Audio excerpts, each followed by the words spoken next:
Welcome to the Profitable Husband Podcast, where we explore the untold stories of men building empires with their partners. My name's Willow.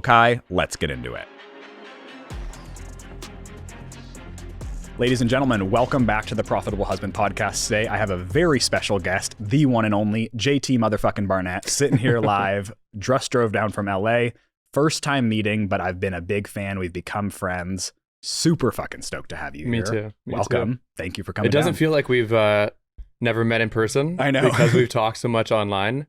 But this is how the internet works now. You like have these relationships that are like close friends, states away, and then like you have a moment like this where you get to actually connect. So really 100%. excited. Well, thank you for being here. For everybody who doesn't know who you are, who you and your wife are, what the journey's been, take me back to you used to play hockey. Yeah. There have been lots of phases in life. Take me back to kind of where you feel like it started. Where I feel like my life really started, or where I feel Your like life, your okay. journey. Okay, so Not life like literal born embryo, but like where you feel like shit picked up. Yeah. Okay. So I was a pro hockey player Okay. up until 2018. Okay. I stopped because of a handful of reasons. One of them being Sam, who's now my wife. Okay. But a big one of them was I didn't feel like hockey felt the way that I wanted to feel in life. Yeah. Hockey's a very conservative sport. I am a content creator and have always been really into creative and really into like self-expression, and it just felt limiting. And I also had a couple of injuries. So I was like, okay, I'm done with hockey. What is next for me? The last couple of years that I was playing, I got really into content creation. Okay. So I was filming a lot of my behind the scenes. And that's really where I would say it felt like my life kind of started. Okay. Because that was when I started really feeling the closest to myself. And I'm sure we'll get into like a lot of the self-development and stuff like that. But when I retired from hockey was when it felt like the floodgates kind of opened for me. Okay. The last year that I was playing was when I met Sam. Meeting her was a big catalyst for me being like, okay, now I'm ready to change this chapter. Yeah. And so, 2018, I left hockey. Got immediately into filming, and personal training was the avenue to content creation. Okay. And that was like the beginning of it all. Wow. And where did you meet Sammy? Where did she come to in this life? Yeah, so I was playing the last 2 years. I played in Russia. Okay. And then I played in France. Wow. I know that's usually the reaction that people give. So the way that I got to Russia, I was playing in the US. My dad was an agent before. He had represented a player who was then now working at a team in Russia, had seen me play, had seen my stats, and was like, okay, we have an opening for this. Do you have an interest in trying out? I wasn't thinking I was going to go to Russia. This was not in my plans. This wasn't in my bingo cards of like, I'm going to leave the US and go play in Russia. But it was just a good opportunity. It was one of those moments, like I'm sure many of you listening have or will have in your life, where it's like you kind of get hit with like an opportunity that's like that you like face yourself. Yeah. And I needed that, not in the sense of like I didn't ever face myself, but I needed something that was like a real opportunity to like level up personally, professionally. So I was terrified, but then I was like, yeah, let's do this. So I went to Russia. Once I went to Russia, it ended up being amazing. Okay. I ended up really enjoying it. Had a great experience. Had like a real it was like a life defining experience for me. And at the end of that year, I kind of felt like I felt like I had reached the pinnacle for my career. And literally right after coming home from Russia was when I met Sam. So I again, being in content, I had seen her on social. Okay. I messaged her while I was in Russia.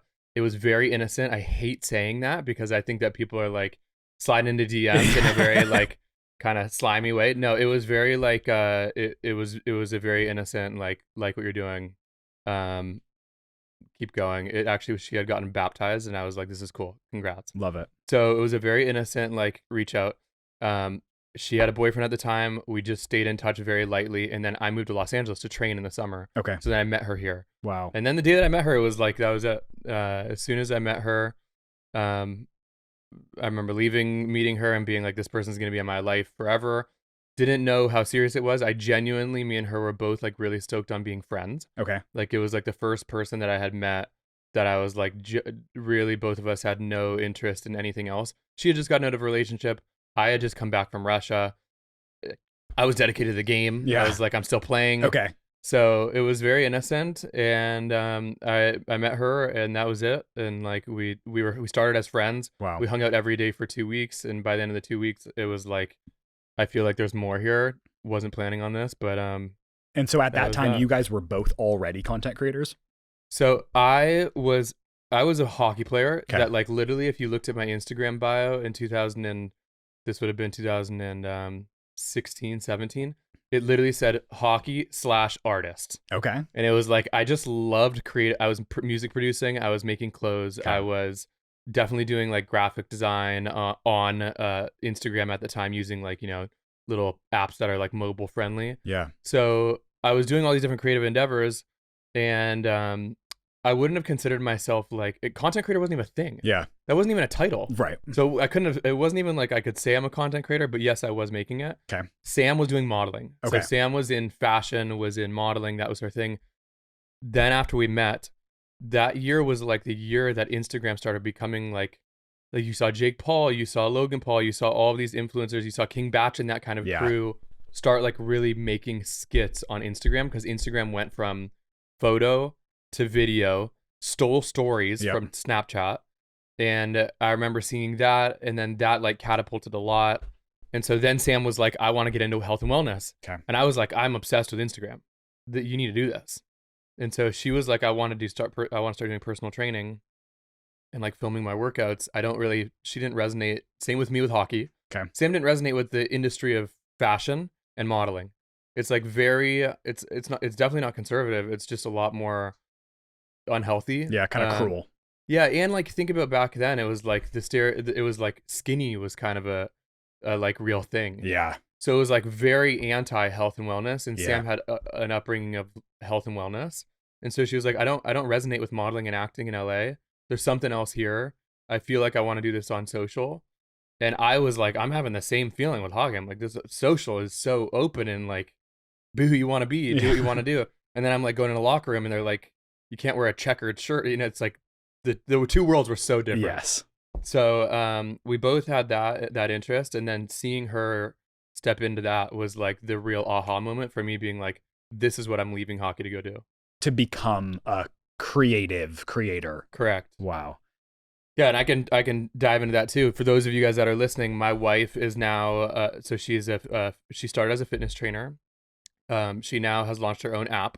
She doesn't do as much like one-on-one coaching now. She's a Pilates, she's strength. She does a lot of different workouts on YouTube and now on her app. Yeah. And then her platform is called Form. They've now launched apparel as well, so now they have like workout sets and all of that too. And then she's a creator, so she started with building her own community on YouTube, on Instagram, on TikTok, so on and so forth. And it's been really cool to see that community build, and I'm sure we'll get into it. And now Form has like 60,000 users. Yeah, it's scaled tens of millions of dollars. Yes. What has that been like for you, being like a primary face of your own brand, having the relationship with Sammy and being so on socials together? How has that been for you, of being a supporter and such a close piece of watching that grow so big? So let's even bring it back. Like when I got done playing hockey, most people go through a real identity crisis of that was me. Yeah. I was just a player. Now I don't have that. What's next? For me, I actually think that the challenge for me was, while I was playing, I felt so limited, but I knew that there was more. Yeah. So then when I left, the challenge for me was more of like, now I'm betting on myself. Now this, like, I actually have to show people, when I was telling them like, I'm not just a hockey player. Yeah. Now I need to like go and do this. And so when I met Sam, and the last year that I was playing, saw her really build, and she's such a natural talent. And it's actually really fun because I don't talk about Sam in a working setting. Okay. Hardly at all. Okay. It's not even because really, I don't know the reason. I think it's because work to us feels like play. Like it feels like that's our sport. Okay. There's the whole other side of like us in our relationship and our family that feels like more of what our relationship actually is. Okay. And so I feel like when I go on podcasts, and literally my life now is talking about businesses that are doing content well, that build community, but I just don't bring up Form that much. Maybe I don't want to be the like husband that's just like, my wife is like crushing it. Shout out Form. Yeah, exactly. So I'm excited to do this though, because they really, the day, as soon as I saw Sam start building community on social, doing health and wellness, I was like, you just get it. Like, she's definitely not a creator, and I actually can tease her a little bit right now and be like, she is not technology savvy at all, but she's so good at like resonating with her, understanding her community, understanding what she's representing, and like the emotional connection, which really, when you think about community, that's what people want. Yeah. They want that emotional connection with the person that they're that who's leading it. And so she was so talented at that when I saw that, I was like, this is the coolest thing ever, for you to be able to literally make a video that takes you 10-15 minutes, post it, and have 100 people commenting, not just seeing it, commenting, saying, love this helped me so much, this has impacted my day. Like, I think both her and I are very mission driven, and like want to like really do it because we genuinely want to help. And seeing that impact was so different for me than going on the ice and like playing a game. I'm like, I love this, but who am I really impacting? Like, fans love it, but like, just the impact was so different. So when I saw her do that, then I retire, and I'm like, okay, that's what I want. I want to do that. How do I get there? I knew that I also had a health and wellness background and loved fitness. Okay. So I was like, I want to do this too.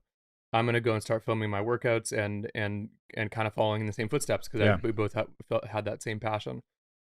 Going back to your question of what was the challenge like for me, the biggest challenge for me through all of it was that initial year or 2 years after I retired, when I was seeing somebody that knew what they were doing, like knew not just like the intention, but actually like tied it down to practicality of like, how do I brand this?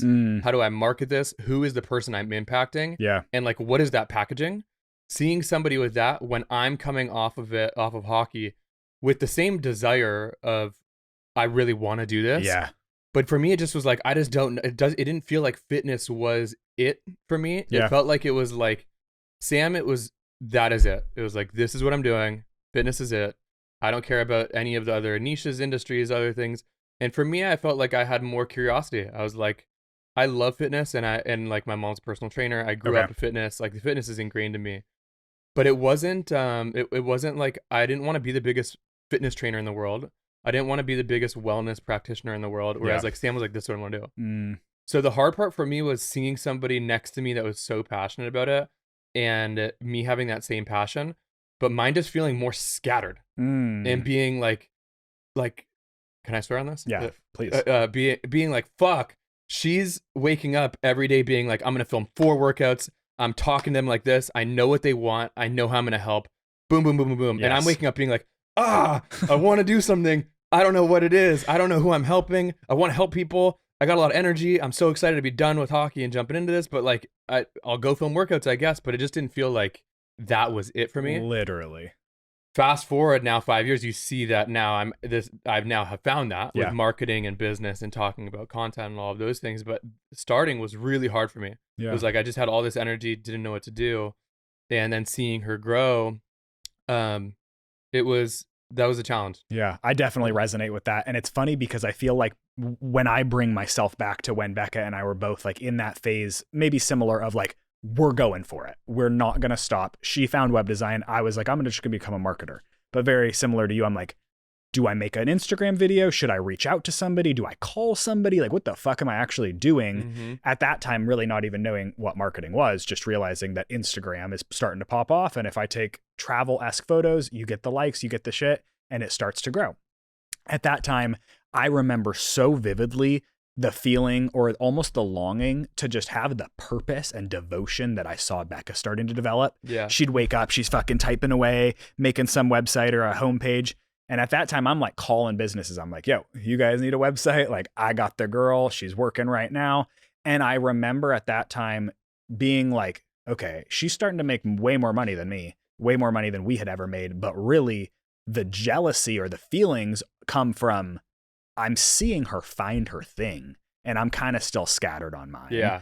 So I definitely resonate with that, because that feeling of finding your thing, I think, is actually much more valuable than most people talk about. A lot of the time we're like, money win, or like, I'm going to build that, I'm going to launch that. But really, I feel like finding your, like, I call it almost like a God-given gift, but like finding your path, I feel like is the biggest piece out of entrepreneurship. Yeah. And who's to say that either of us maybe haven't even found our actual path yet? But I think that there's something so big in finding it. And I think when you see your partner find it, it really can actually draw a lot of inspiration to find it for yourself. Yeah. Do you feel like now in the I world do. of creative Instagram, you have a huge ass fucking following, you have a huge business. Do you feel like you found your thing? Um, Absolutely. But even going back to that, I think it's hard. There's a lot of insecurity wrapped up in testing things. Yeah. And I think that that's maybe why people don't go and do it. But for me, I think that really trying different shit was the way that I got there. So if anybody is listening, that's like, I haven't found my thing. What do I do? The real answer for me was like, I just had to try shit, and I did. I tried.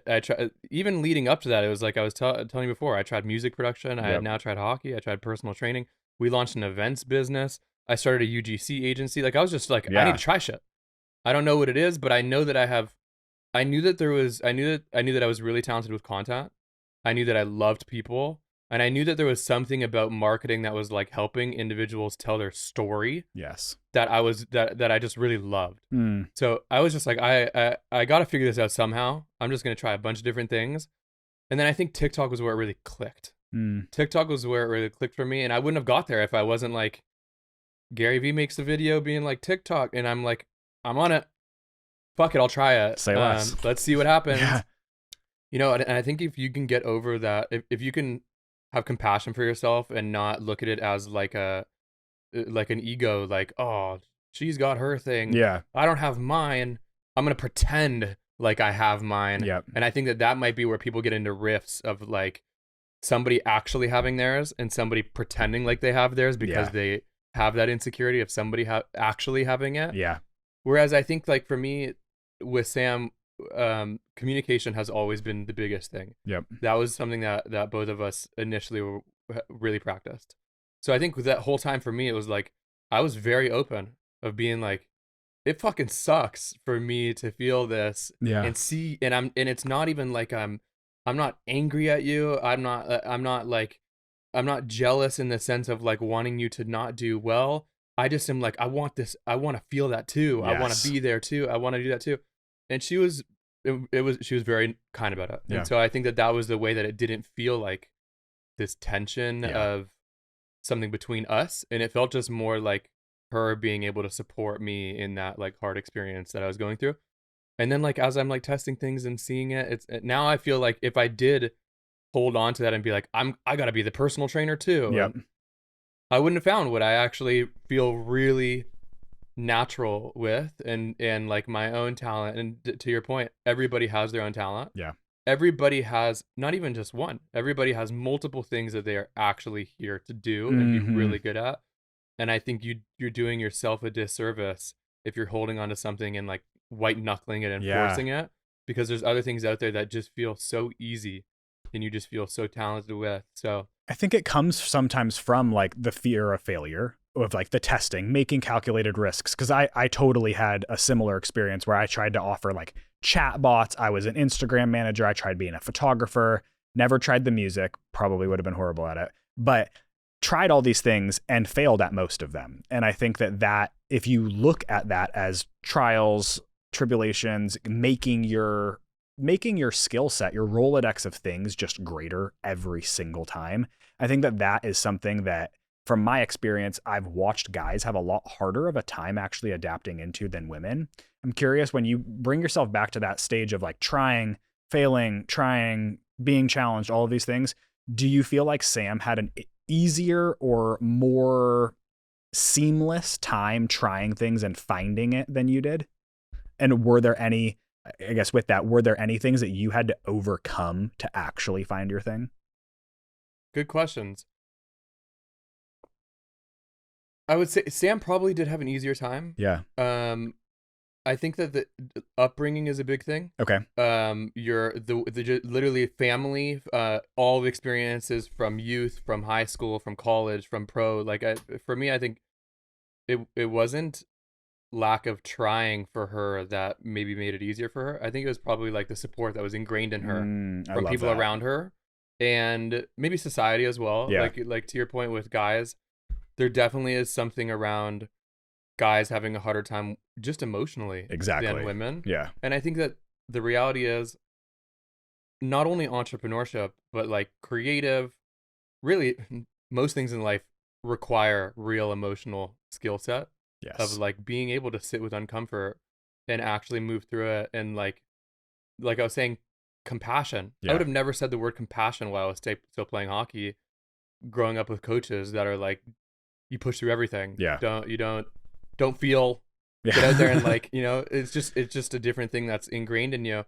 I think that for me, so I grew up with 4 sisters, a mom, and my dad was always traveling for work. So I had a Okay. nanny that was a woman. Wow. So I grew up with a lot of feminine energy around me. A lot of women are in my life. So I would say that I have always been more emotional just naturally. Yeah. I think that was something that didn't resonate with me in hockey as well. Yeah. Like, it feels weird for somebody to come in here and tell me not to feel natural things that are going on in my body. That didn't sit right with me. I'm 16 in and this that you were room. raised to feel. Yes. Yeah. Yeah, exactly. That's why I think I had a contrast with the sport. Yep. So I'm like, I'm in this, and like I've always been naturally, I think my upbringing with parents and stuff like that, I've been naturally a confident kid. Okay. And in hockey, I think that got stripped from me because I had coaches come in and be like, you're not supposed to be doing that. You're supposed to be not feeling and pushing through. And I think that like messed with me and being like, wait a minute, this doesn't fit with like how I actually was brought up and what I actually believe in the world. Yep. So saying that, when I was going into the next things and testing things, the shit that I had to overcome was all of the stuff that happened with hockey. All of the like conditioning of just like what was beat into me of like the way that you operate in a hockey setting. Sam, I don't think had the same amount of that. Okay. So I think for her, the like trial and error thing wasn't as big of a hurdle to overcome. She almost had less to unlearn. Yes. Yeah. Yes. Particularly in work. Yeah. For me, I think that the work, which was my sport before, was like a critical. As much as I loved hockey, and I'm like really grateful, and I know that I'm like saying that it was hard, I also am so grateful. I would not change a single thing. Yeah. Like looking back at my life, everything, I would do it all the exact same way. But I do think that that's been a thing that I've had to like really unlearn, is just the way that you look at yourself, the way that you look at other people. I look at the world as a very abundant place. I like genuinely think that there's enough for everyone. Particularly in entrepreneurship, I want other people to win. Your winning does not come at the expense of others. Yeah. And God, that could not be more different than sports. Yeah. Could not be more different. You know? There's a winner and a loser. Yes. Always. Yes. Unless it's a tie. Yes, exactly. I feel that. So I also grew up with a lot of women, raised by my mom, have 2 sisters, and also raised by my grandma in a lot of times in my life. And I feel like that in a lot of ways from such a young age has made me actually easier to connect with women than guys most of the time. Like when Becca and I go out, we always joke that she's like the frat bro, and like we'll be at a party and Becca's like schooling some bro on beer pong, and I'm like on the couch deep in conversation with a couple of women. Yeah. And I don't know why, but that's our natural I'm glad shit. that this is probably why I'm the same. Yes. I feel very similar to that. This is what I was saying of like, dude, when I messaged him, it was very genuinely Yeah, innocent. I love it. And yeah, I don't think more guys talk about that. Yeah. I will say this. I genuinely feel like I have an upper hand in business because of being raised around women. Yeah. Because I think that a lot of guys get in their own way because of the emotional stuff. Yes. They like try so hard to avoid feeling that like I think it slows people down, and I really feel like emotions are a superpower. I agree, especially if you're able to connect with others on them. And so I just am like, I'm glad that you feel that way as well. Yeah, no, I feel it to the core actually, because my whole upbringing was around women. I started business and really started immediately working for completely female dominated agencies, then started working with Becca, and then launched my own business. And I have probably coached 100, 200 women, and I've had one guy client in that entire time. Wow. And now my entire team is female. Everyone, we have 10,000 plus students. 99% of them are female. And so this podcast is actually kind of my slight pivot into starting to also talk and include men in the conversation, because I think, like what you said, you have an upper hand. I completely agree with you in probably your leadership styles, 100% your communication styles, and your ability to connect with now more than half of the population on the world. That is huge. And I feel like the people that are listening to this, whether it's an individual, it's a relationship listening together, there is so much to learn from what you're saying of being able to grow up with powerful women. I've literally watched your story for long enough to see that you've also helped your mom and your grandma launch brands. I fucking love that. We're the same. Becca's grandma gone through all of our courses on TikTok and everything. Oh, that's so cool. Becca's mom, big coach on TikTok. So we are around women that are powerful as fuck. That is a really cool place to be, because I think that when you can take these masculine traits of being a fucking pro hockey player, a lot of energy, a lot of probably like sales minded, a lot of good stuff, and you can bring it in with a little bit of a feminine spice, there is so much to learn there. And that's all business, but when you go behind the business and into a relationship, the support that I'm sure that you give Sammy is so much, or is it Sam or Sammy? Sam. Yeah. The support that you give Sam is so much deeper than business. It is probably much more developed. There's a lot of depth there. And I think that husbands to powerful wives, especially wives that have found their thing and their business, their thing, then their brand is really growing. I think that it is 100% needed that men adapt and commonly really actually go into probably a big time of learning how to push through and do a lot of that unlearning. Because I think as guys, we are conditioned that a lot of the time there's a right way. Don't feel like I've always heard of it as like we're leaving the John Wayne era of like hardcore masculine alpha stay-at-home wife, all this shit. We're in a paradigm shift right now of commonly women having a lot of success. We live by that. I think women probably even have more success than men right now. Not even success, opportunity. With socials, with likeliness, with being able to build a brand. And what you're doing is super, super cool. When you guys were starting to build, she was starting to take off. Were there times that you had to go back into the unlearning or back into the healing to kind of like progress through something big? Maybe she starts making a ton of money. She gets like a huge deal or a huge publicity piece. She's everywhere online. Has that been anything that you've had to kind of overcome or adapt to be able to support her in those ways? I always say that I think the best investment that anybody can make is in therapy. Yeah. I've been going to therapy since I was at the end of my hockey career. So like talk therapy? 9 years.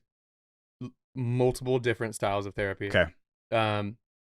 The way that so when I got done and I started looking at entrepreneurship, I was like, okay, this is actually very similar to sports. You go through a lot of stress. You want to set yourself up with a team around you. Yep. And when I was playing, I had a physical therapist, I had a masseuse, I had a sports psychologist, I have a coach. You have like all of this around you. And then I'm looking at entrepreneurs that are like running, whether it's successful or not successful businesses, starting something from scratch, going all out on their own limbs with zero support around them. And so for me, it was just a very clear, probably again, because of like the upbringing and me not feeling like it's taboo. Yeah. Of I need a support system around me. So I have I've incorporated different coaches and stuff like that around me now for different things. Okay. One of those is, yes, talk therapy. What I would say with that, answer your question, I do think that there's been moments of like accolades that for me, it's not a competitive thing. It's not like she shouldn't get that, I should. It's just I believe in myself. Yeah. It really is just like I know I'm going to get there. I'm so excited to. I'm also so excited for her. Yes. For all of the things that are happening. It's just like a belief in myself of being like, can't wait for that moment too. So I would say with some of those, honestly, no, I don't think that they've been like it's not like a huge struggle for me. Yeah. It's just been something where I've been like maybe wanting to speed up time for me. Yep. made me want to speed up. But I feel like I also feel this. Everybody's on their own path. Yeah. The game of entrepreneurship for me is not a 5-year game. It is, I want to be doing this for the rest of my life. Yeah. And when I look at that, if I actually zoom out and look at it at that window of like a 50-year window rather than like a 5-year window, I'm like, what am I even getting upset about? Yes. Like, I might not find the real thing that gets me those accolades until I'm in my 50s or 60s. Who knows? They say that as an entrepreneur, your 50s are like your most profitable decade. There you go. So I'm just I'm waiting. Yes, yes.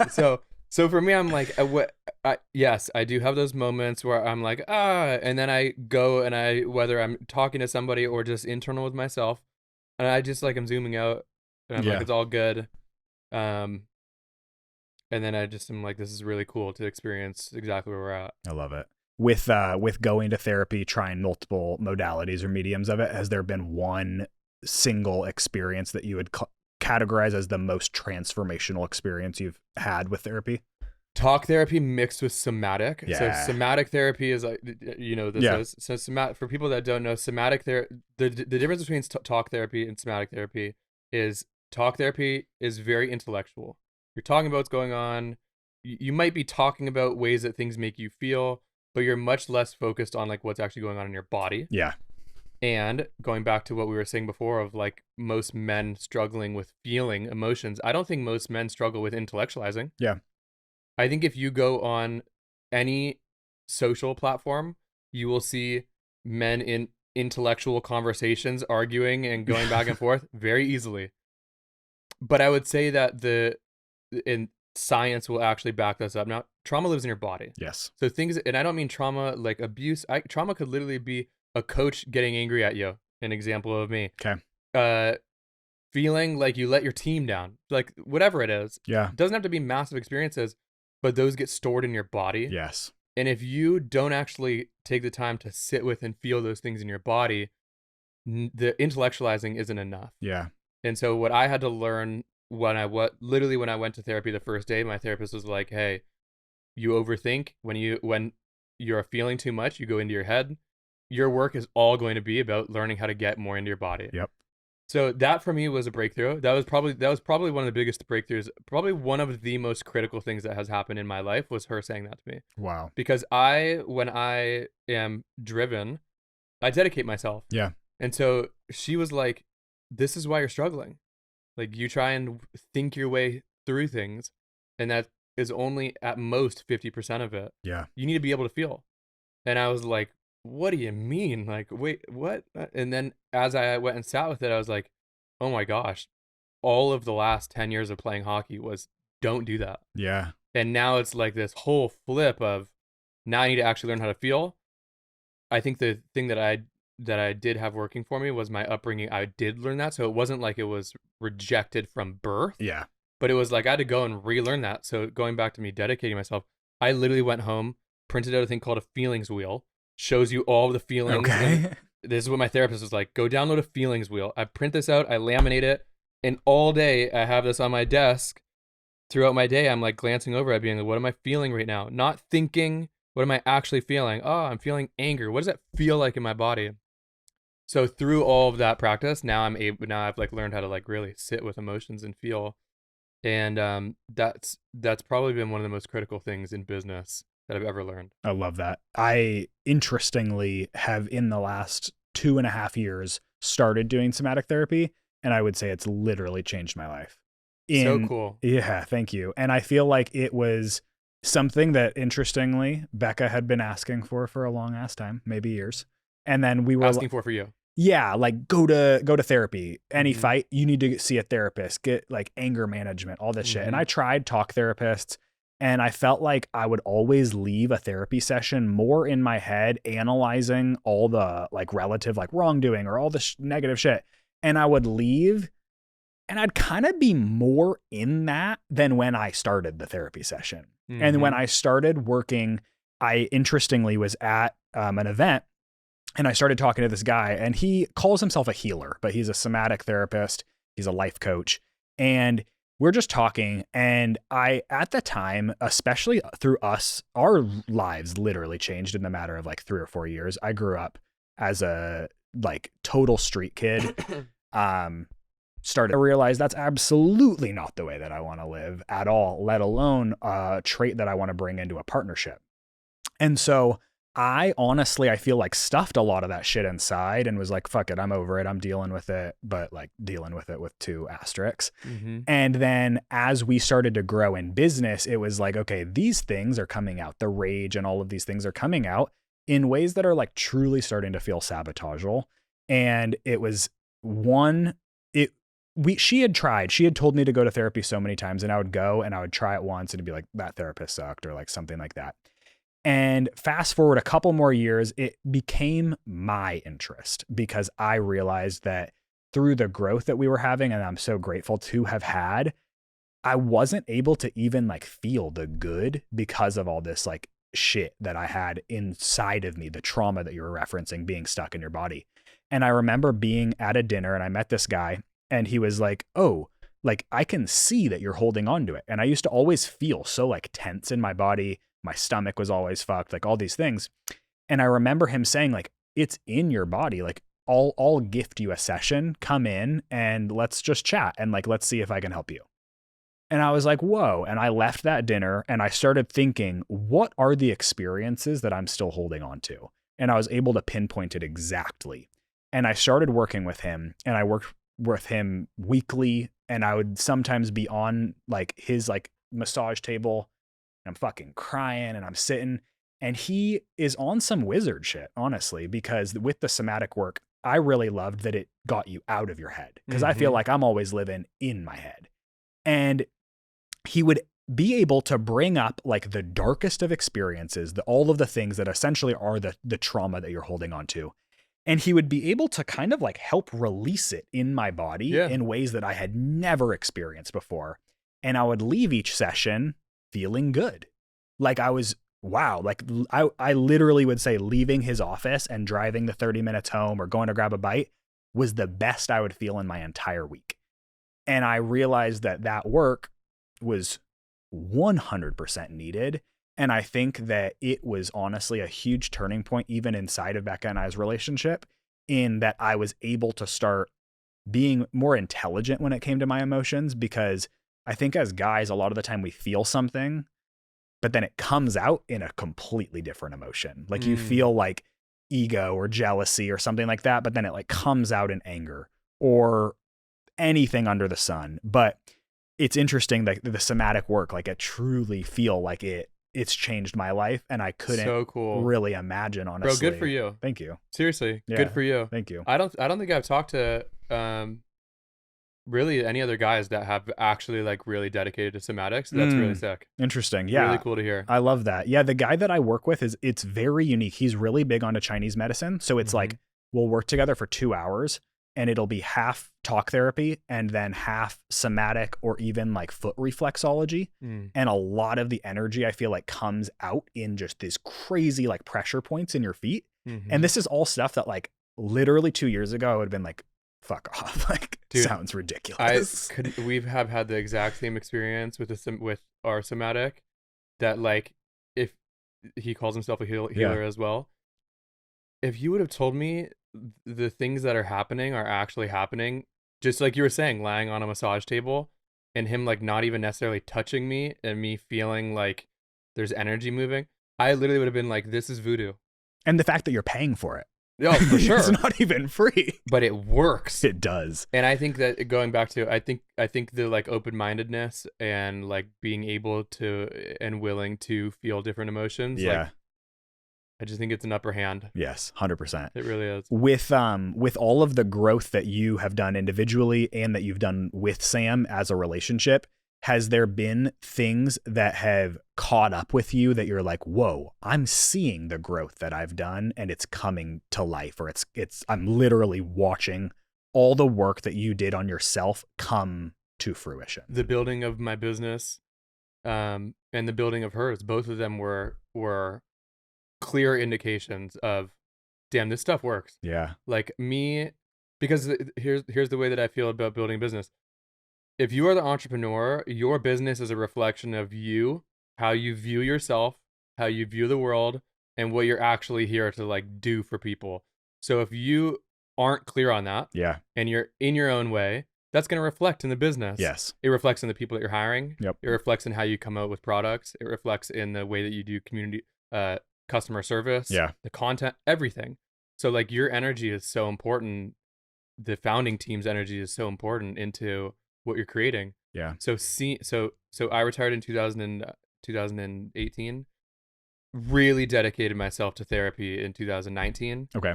2020 started feeling like when I got done with hockey, I wouldn't say I was in like a terrible place, but I was like really low from just feeling when I started going to therapy, feeling the emotions of, damn, like a lot of hockey I didn't resonate with. Yeah. I felt like I was a little bit of an outsider. Like I had to process a lot Yep. from my career. So the first year that I retire, I'm processing that. The second year I start like really feeling like, oh, I'm coming out of this, and like starting to have really good days and strings of days and Yep. months of days, or months of feeling really good. And then TikTok comes out in 2020, or not comes out, but I really dedicate myself in 2020 to TikTok. And that was when everything clicked. Wow. And call it synchronicity, call it whatever, but like literally in the time period where therapy starts to like really click, the TikTok house that we do gets real traction, goes national, goes Yep. viral. That builds my agency. And then the more that I'm feeling good with my emotions and myself, the more I'm sitting with founders and actually being able to like really relate to them. And so when I'm consulting, I'm sitting down with a brand like Poppy, which if you don't know me and know what I've done, one of the biggest things that people will recognize my agency for is sitting with the brand Poppy and helping them with content, and like their content outsold the day that they aired on Shark Tank, which then built me a big business because she's introduced me to a lot of brands. And the only reason I was able to actually like understand the founders and be able to help them tell their story was because I knew my own story and because I knew what they were dealing with and like emotionally what they're going through. And in content, people resonate with emotions. Yep. If you're trying to get traction for anybody that makes content out there, the biggest thing that gets people to actually like engage with your videos is the emotional resonance with that video. Yeah. And so the only way that my business was able to grow was because now I'm making videos where I know how that person on the other side is emotionally feeling. I'm able to tell them and express that to them and give them something that will help them through that. And so it clicked like this, and then everything just went up. Yeah. So yeah, absolutely. Isn't it crazy how you can go to therapy for yourself, but then kind of like it cascades or pyramids out to what you're able to also then relate to, give to, even just like give value to of so many other people. I mean, you have like hundreds of thousands of followers, millions of followers. Therapy is not just a gift for you. No, exactly. Therapy is literally, it's a gift for the world. Well, especially when you're in a place of your every single day, you wake up and you inspire people, even if you don't try. Like if you post something, or even if you don't post something, you've posted so much shit that people will find it and be inspired and take from you what they will. And so I think that it is like literally our obligation, if we want to go there, it's our obligation to do the healing and get over it so that we can give that to our communities and our audiences. I love it. I'm curious, you had said earlier that you and Sam are really like building your mission. You have a mission, you're mission driven. Do you guys have the same mission, or are your missions different? And with this 50-year plan, all of that, do they come together? Do they overlap? Do they intertwine? How does that work? I think at the core it is to help. Okay. Like I think like service is something that we both really enjoy. I think that splits out differently in the sense of how's that actually, what's the vehicle of that? So hers is more of probably a little bit more physical. Okay. Like mine is less of physical in the sense of the way that you look and the way that you feel in your body. Yeah. That's what I would say hers is. Okay. I would say mine is probably a little bit more on the maybe mental, because for me it feels like my mission is it is to help people feel good, but I really want to spark the creativity into people up to what's possible. And I think that's a little bit more mental. It's also physical, but the vehicle for that for me has been content, because I think that that's the way that you can reach the most people in today's day and age. That will inevitably ebb and flow. Yeah. I will always go where there is attention. So if that changes and it's not content in the next 5 years, and it's like we're all wearing goggles and like in the same room Yeah. in like a metaverse kind of Yeah. thing, I'll probably be You'll making be things like big that. chilling in the Yes, metaverse. I'll be doing something like that. I love that. But dude, I think that they're always intertwined. Yeah. Like it feels like all the things that we're doing have so much overlap that's why we're able to work with so many of the same people and be around so many of the same people, which is really cool. What would you say at this point your dream is?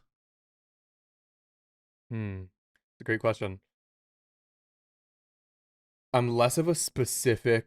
So dream for me is I want to have kids Okay.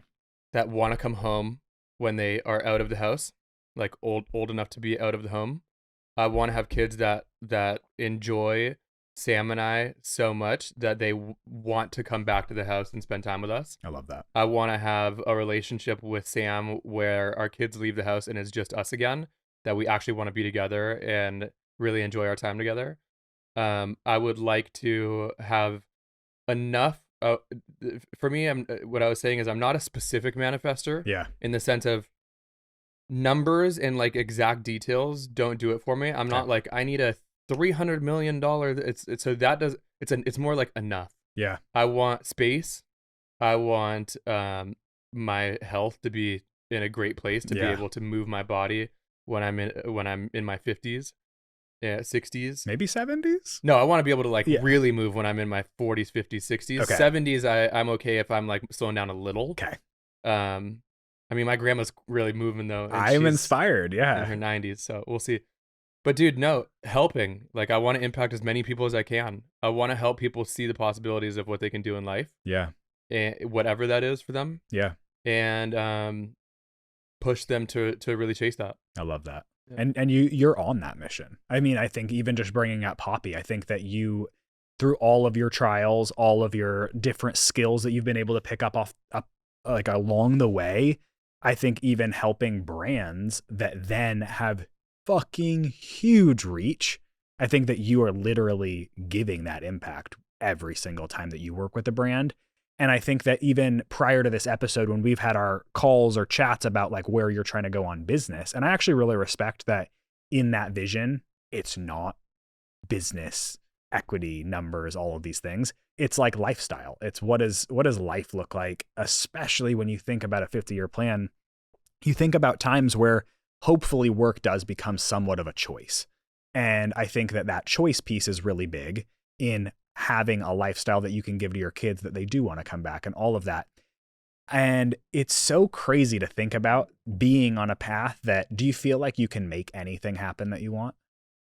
Absolutely. 100%. Yes.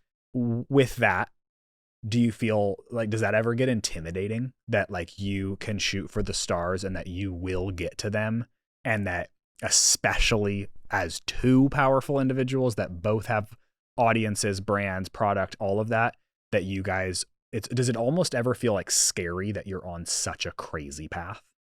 No, not at 100% all. Good. It doesn't feel scary.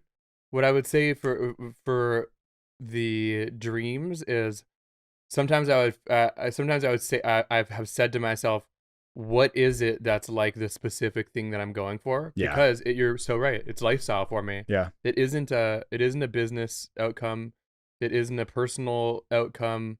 It's the lifestyle. It's the feelings. Yeah. It's like I want to be living this life feeling really good. Yeah. So what I would say is maybe at some point there will be a clear thing. If I do have a clear thing that's like, this is what I'm going to go and do, it will be really big, like changing the education system or something like that. Okay. I don't know, but like, can we go in on that a little bit? yeah, I think the school system's fucked. Yeah, me too. I think education in America, I think child development at yours, elementary school, middle school, high school, I think needs a real revamp. Yeah. I think the things that we're talking about should be taught more. Finances should be taught more. Yeah. Personal well-being should be taught more. Communication should be taught more. There's so many things. Yeah. Like when I'm learning about like milkweed bugs, what am I doing? Yeah. Like what am I doing in science class or 100%. in like math? Like nobody's using that shit anymore. Literally. So I just am like, if there is a big thing, it will be big like that, and it'll be like 60-year mission. Okay. Like this is something that I want to do until, grandkids and like Yeah. all of that. But I don't have that yet. I don't have like a specific, this is exactly it. So for me, what that is, when I close my eyes and I'm like, what is my dream? It's the lifestyle. Yeah. Yeah. I love that. And I actually really resonate with the education. I feel like my mission, I would articulate in disrupting the education space, specifically online. You're doing it. Thank you. You're doing it. We are. Yes. We truly are. And it wasn't even really intentional when we started. But I feel like now, being in the place that I am, of watching the opportunities that we've been able to give people. But aside from opportunities, it's actually finding that purpose. Like right back to what we started the episode on, of like finding your thing. I feel very grateful to have developed a curriculum that allows typically women to have found their thing, having worked for years or decades trying to find it. Whether they're a stay-at-home mom, they are a teacher, or they're a photographer, or they've never even had a career and they've always had what they've called jobs.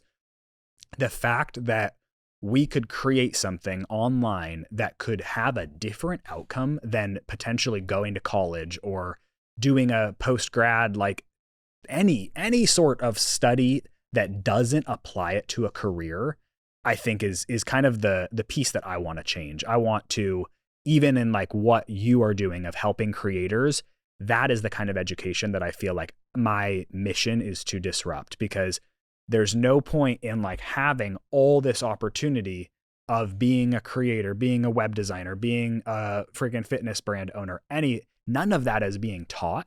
And I think now, because of social media, you see kids that do make that quick little, like, they understand it. And through social media, you can help people accelerate those skills into career so fast. Yeah. And like, it doesn't have to be expensive, doesn't have to take a long time. And I think that when I was in school, I was always like a cheat on tests, get through it, don't really care, but I'm going to get decent grades. Like, it was always the easier route out. And it wasn't really until I could apply what I was learning into that it was going to do something for me. Like going to the math class, learning about a fucking bug, all of this stuff. It's like, the fuck does this have to do with me? Like, I'm not going to do anything with this. I'm definitely not going to become a mathematician. Mm-hmm. So when I got into high school, I kind of was like, oh, I'm probably just going to learn on the streets.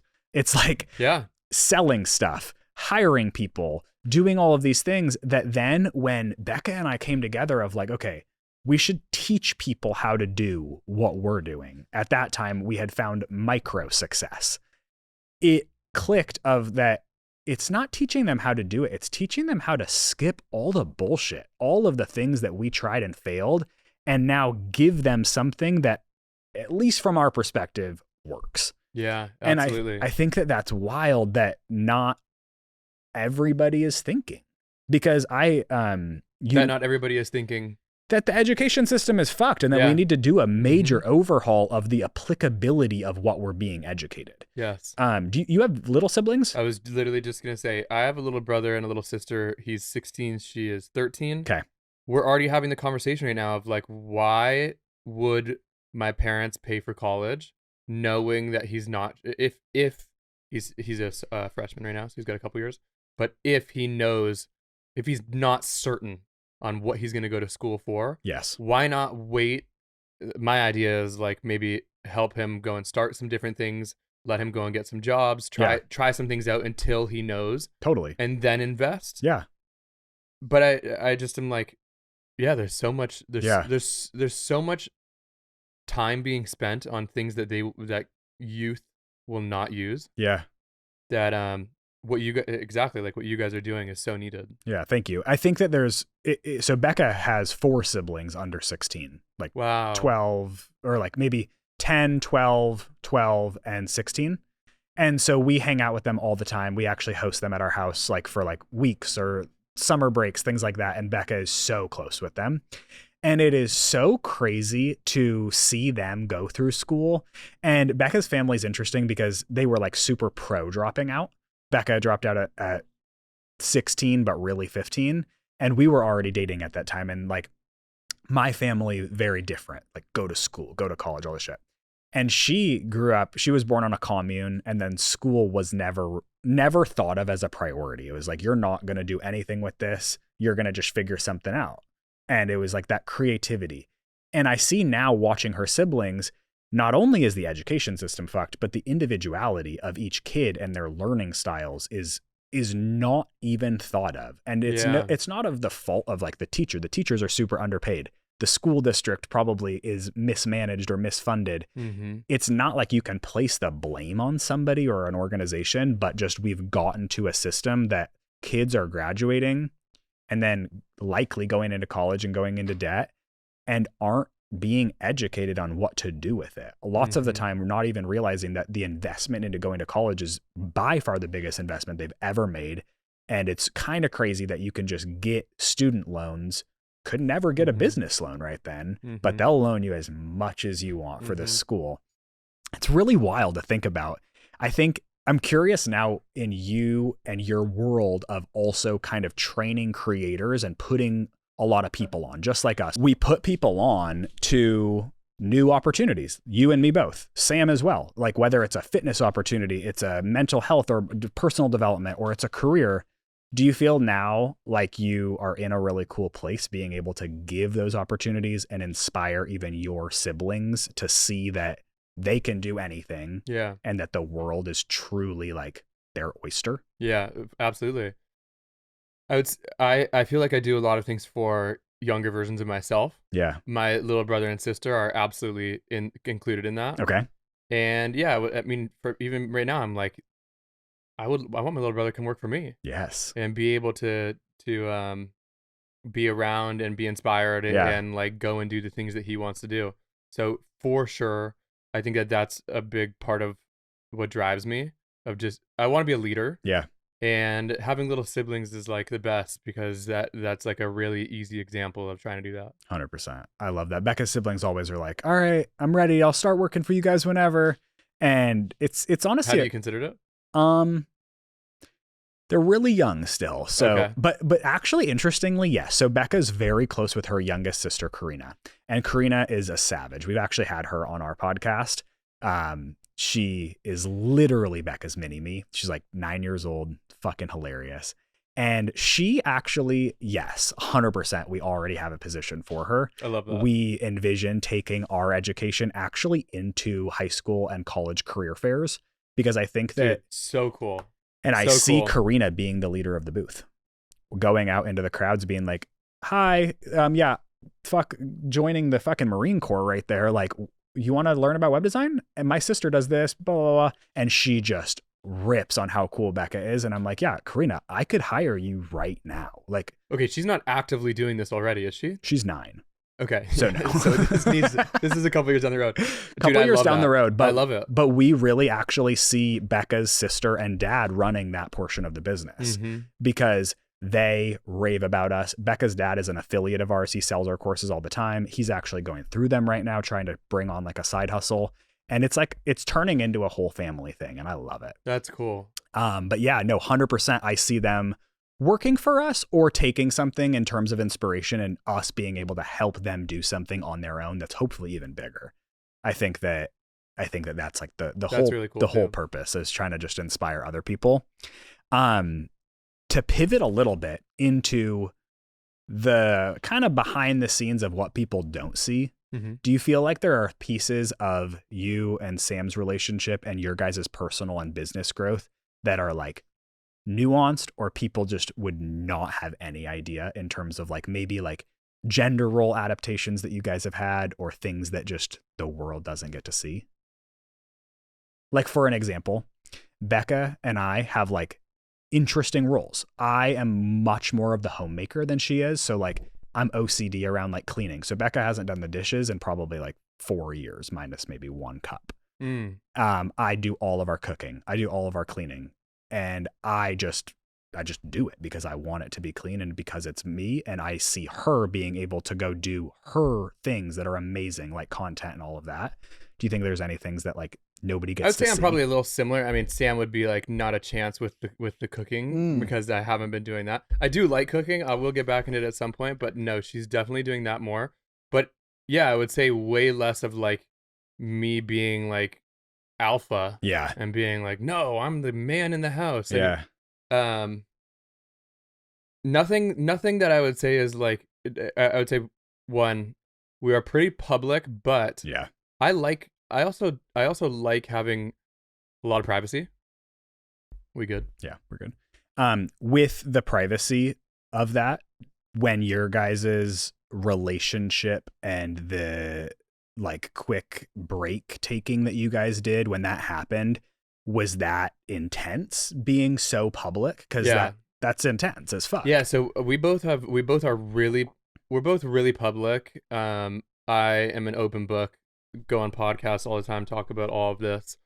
And I think that was a decision that we made just because of how public we are. Mm-hmm. Looking back at it, both of us are like, we both wish that we didn't, because now I get like a DM every other month of like either a guy or a girl saying like they're going through the same thing. Yeah. But it's so nuanced to like what we actually were going through that I would say this, you have this community, but you're not, it's not like you're able to be with people every single day and like really share the in the weeds, just how life is behind the scenes. Yeah. And like we both have families, and there's both a lot of things that just happen in life that's just like real things.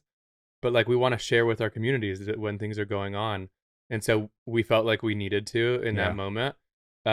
We separated for a month, we got back together, and now I would say, looking back at it, I wish that we didn't, just because I don't think it was that needed to. Yeah. And it's kind of like it hasn't changed much. It just is like people ask. Yep. And it's like it just is like not a conversation that we need to even really be talking about with them. So I would say I think there's variations to publicity and privacy. Even with us being super public, there's always, for everybody that you see online, there's always things that are going on. Not even bad things. Yeah. There's just like, you can only show there's so real much. Things. You can only show so much. Yeah. And so I think Sam probably had a harder time with that being public, because her community, because I think women are more interested in that than guys. Yeah. And she's more on the lifestyle side than I am. Yeah. My content, I talk about like my life, but it's not like every one of my videos is about like my day to day. Whereas her, with her YouTube and vlogging and that, she had a lot more of like a lifestyle interest from her audience. So I think that was something that she has dealt with more of, that when I'm saying we both are kind of like, we wish that we didn't share that. Yeah. But no regrets. Yeah. No regrets on it. And now it's just given us a very clear indication of how public do we actually want to be. Yeah. Because even with something like that, you just realize if you really are the people that are trying to show every single thing in your life, just how much you have to go into detail. Yeah. Like if we really wanted to, like, we'd have to like sit down and do like a 10-hour podcast sharing with everybody. Literally. And I think that you just realize the privacy that you want. I love it. Well, I'm super stoked that we got to have this conversation. Where can people find you? I'm sure that after this, they're wanting to learn about you, learn about Sam, learn about your journey, and stick around, because it seems like you are on a path to create something super fucking cool. Thank you. Yeah. Dude, this has been really cool. I've really enjoyed this convo. Yeah. So thank you all for listening too. I'm on socials everywhere at JT Barnett. There we go. BARNETT, and Sam is SAMI Clark CLARKE. On all socials as well.